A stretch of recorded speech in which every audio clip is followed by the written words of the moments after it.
Bones of a man has when he is young. చాలు కాదు చూడండి, దేవుని వాక్యం సెలవిస్తుంది, కుమారులు యెహోవాచ్చు స్వాస్థ్యము గర్భఫలమైనచ్చు అను బహుమానం అంట కదా. చూడండి కదా, దేవుని వల్ల కదా మనకు దేవుడు ఏం చేసిండు, గర్భఫలం ఇచ్చిండు కదా. గర్భఫలం ఇచ్చిండు, అది ఎవరి కార్యం? దేవుని కార్యం కదా. హల్లెలూయా. అట్లనే దేవుడు అంటుండు కదా, నీకు అనుగ్రహింపబడిన పిల్లలు కదా, నీకు పుట్టిన కుమారులు కుమార్తెలు కదా, అది నా వల్ల పుట్టినంట కదా. హల్లెలూయా కదా. ఎవరి దయ వల్ల, ఎవరి కృప వల్ల? యేసు ప్రభు ఒక కృప అనే దయ వల్ల దేవుడు ఏం చేసిండు, తన బహుమానం అనేది ఇచ్చిండు కదా. హల్లెలూయా. చూడండి ఎందుకు ఇచ్చిండు కదా. ఇప్పుడు ఒక ఏమని ఉంటుంది, ఇప్పుడు ఒక వ్యక్తికి మనం ఏం చేస్తాము, ఆయన పుట్టినరోజునప్పుడు ఏం చేస్తాము, బహుమానం ఇస్తాము. ఎందుకు ఇస్తాము? ఎందుకంటే మనం వాళ్ళని ప్రేమిస్తున్నాం కాబట్టి, ఎందుకంటే మనం వాళ్ళకి మంచిగా సంతోషం దినం కాబట్టి ఇస్తున్నాం. అట్లనే కదా దేవుడు కదా నీ పట్ల సంతోషపడి, నీ పట్ల జాలి చూపించి నీకు బహుమానం అనేది ఇచ్చిండు కదా. హల్లెలూయా. ఇంకేమంటుండు కదా, హల్లెలూయా. బలవంతుని చేతిన పుట్టిన బలవంతుని కాలంలో పుట్టిన పిల్లలు, యవన కాలంలో పుట్టిన పిల్లలు బలవంతుని చేతిలో బాణం లాంటి వాళ్ళంట కదా. హల్లెలూయా. చూడండి కదా, పిల్లలు ఎట్లా ఉన్నారంట కదా, ఆయన చేతిలో ఒక బాణంలో ఉన్నారంట కదా. హల్లెలూయా. వీళ్ళు ఉన్నారు కాబట్టి కదా త్రొట్టిలో పోకుండా మనం ఏం చేయాలి, పిల్లల్ని కదా మంచి వాళ్ళని నడిపించాలి కదా. హల్లెలూయా. ప్రతిరోజు ప్రార్థన చేయించాలి, ప్రతిరోజు కదా చిన్నగా వాక్యం చదివించాలి, ప్రతి ఆదివారం మందిరం తీసుకెళ్ళాలి, ప్రతిరోజు సండే స్కూల్లో కూర్చోబెట్టాలి కదా. హల్లెలూయా.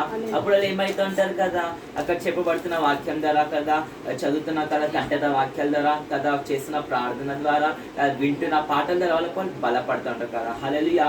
బలపడి వాళ్ళు ఏం చేస్తారు, వాళ్ళ కాలంలో వాళ్ళకు కదా బలపడి వాళ్ళు కదా, అది మేము చిన్నప్పుడు ఇట్లా నేర్చుకున్నాం కదా, ఇట్లా మా దేవుడు నేర్పించింది కదా అని వాళ్ళు ఏం చేస్తారు, ఇంకా ముందుకు సాగుతారు కదా. హల్లెలూయా. కాబట్టి వీళ్ళు ఎవరిచ్చిన బహుమానము, దేవుడు ఇచ్చిన బహుమానం కాబట్టి కదా. హల్లెలూయా. అట్లని మనం ఇలా గారవం కూడా వెచ్చవద్దు కదా. హల్లెలూయా కదా. వీళ్ళకి ఏం చేయాలి కదా, వీళ్ళ చదువు విషయంలో మనం అంతకంత ఉండాలి కదా, వీళ్ళ ఆట వచ్చిన అంతకంత ఉండాలి, ఎంతకంతో అంతనే ఉండాలి కాబట్టి కదా. హల్లెలూయా. ఎందుకంటే కదా వాక్యం సెలవిస్తుంది కానీ ఒక బెత్తం వాడదంట కదా. అట్లా అని కదా మరి కఠినంగా కాదు, మరి కదా మూర్ఖంగా ప్రవేశించకుండా కదా, ఒక లిమిట్ వాళ్ళకి మనం ఏం చేయాలి, క్రమశిక్షణను నడిపించాలి కదా. హల్లెలూయా. చూడండి కదా, అప్పుడు చర్చ్ లో కూడా ఆంటీ ఏం చేస్తుండే కదా, వాళ్ళ కూతురుండే 12 years స్వీట్ అక్క. అప్పుడు వాళ్ళ డాడీ చనిపోయిండు. ఆంటీ ఏం చేసింది, పక్కన వాళ్ళ కూతురు కూర్చోబెట్టి కదా ప్రార్థన నేర్పించింది కదా, వాక్యం నేర్పించింది, దేవుళ్ళ ఎదగడం నేర్పించింది కదా. అట్లా ఏం చేసింది కదా, దేవుళ్ళ మంచి ప్రార్థన నేర్చుకుంది కదా, మంచి భక్తి నేర్చుకుంది కదా, సండే స్కూల్ తీసుకోవడం ప్రారంభించింది కదా, వీబేస్ తీసుకోవడం ప్రారంభించింది కదా. కానీ ఆమె చదువుకున్నప్పుడు వయసులో అంట కదా. హల్లెలూయా.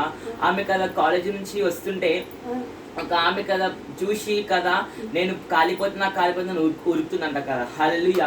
అన్నదంటే నేను అక్కడున్నా, నువ్వు ఇక్కడ నుంచి పారిపోతున్నావు అంటే నీలోకి అగ్ని నాకు వచ్చి కాల్చేస్తుంది, నేను ఉండలేని అంటుందంట కదా. హల్లెలూయా. చూడండి కదా, ఆంటీ ఏం చేసింది, తన పిల్లలకి అట్లా పెంచింది కదా. మనం కూడా ఏం చేయాలి కదా, మన పిల్లలకి అట్లా పెంచాలి, ప్రార్థనలో వర్షిప్ లో కదా, వాక్యంలో పెంచితే వాళ్ళు ఏమవుతారు కదా, వాళ్ళకి యవన కాలం వచ్చినప్పుడు త్రొట్టిల్లకుండా భయం భక్తితో నడుచుకొని ఇతరులకు ఒక మార్గదర్శిగా సాక్ష్యం ఉండాలి. వాళ్ళు కూడా ఏం చేస్తారు, ఇతరులు చూసిన వాళ్ళు, అరే వీళ్ళు ఇంత మంచి భక్తి పిల్లలని కదా, అప్పుడు దేవుని నామంకి మహిమకరంగా దేవుడు కదా వాళ్ళని ఉపయోగించుకుంటాడు కదా. హల్లెలూయా. కాబట్టి ఇంకొక వాక్యం సెలవిస్తున్న కీర్తన ఏంటంటే కదా, హల్లెలూయా, నువ్వు బ్రతుకు దినంలో కృపాక్షేమం నీ వెంట వచ్చి నువ్వు చిరకాలం నీ యెహోవా మందిరంలో నివాసం చేస్తున్నాడు కదా. హల్లెలూయా. చూడండి దేవుడు అంటుండే, ఈ రోజు వాగ్దానం తనకి కదా, తను బ్రతుకు దినం అంతా దేవుడు ఆమె కాచి కాపాడుతాడంట, మంచి జ్ఞానం ఇచ్చి వాడుకున్నాడంట, దేవుడు తలగా పెడతాడంట కదా. హల్లెలూయా. దేవుడు తన వాక్యం సాక్ష్యాన్ని దీవించింది కాక. ఆమె